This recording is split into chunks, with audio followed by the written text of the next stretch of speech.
Today we're going to talk about reassignment versus mutation in JavaScript. Reassignment is when you change a variable's assignment.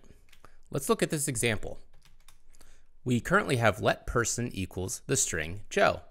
So if we console log person and run this in our console, yeah, we get the output Joe. That's to be expected.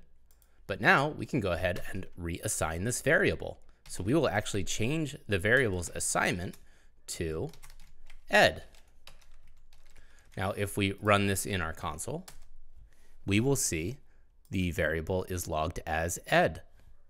Importantly, we used the let keyword here, but we can change that to const and see that with const, we're actually not allowed to reassign our person.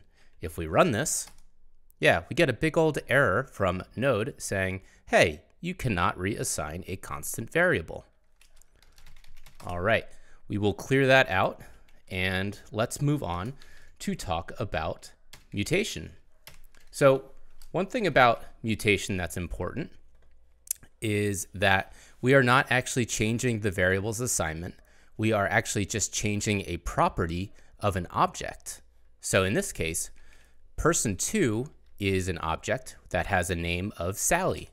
Now, if we wanted to change person2's name, we could say person2.name equals Edna. And then if we console log person2, what do we get? Well, we get the name is now Edna. But there's some other pretty interesting ramifications here. What if we say const person2 equals this object, and then we do a mutation of the name property? Do you think this will fail? Let's run it. No, it doesn't. Now, why is that? Well, the answer is because we are not reassigning a variable. We are simply mutating a property on this object. Okay, so what are some other interesting ramifications here? Well, we can say person3 equals person2. In fact, let's move it up here. So now we're saying person3 equals to person2. And what if we console log person3 instead of person2? So right here we have person3 equals person2, which is assigned to this object here. And here we change the name on person2. Will person3, if we log it, still have a name of Sally? Well, let's run this to find out. No, person3's name is Edna. Now, why is that? Well, person2 is pointing to this object in memory.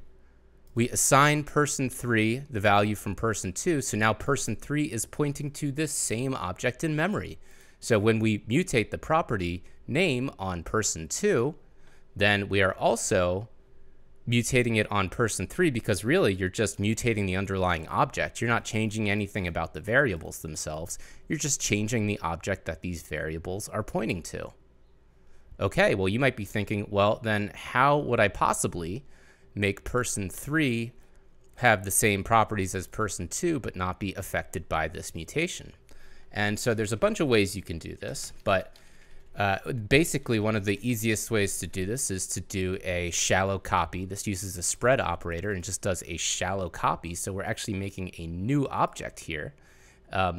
This is kind of a shorthand for just being able to say like name equals person2.name, but it would also capture any other properties on person2. So now if we run this, we will see that person3's name does not change, because person3 is a new object with a new name property.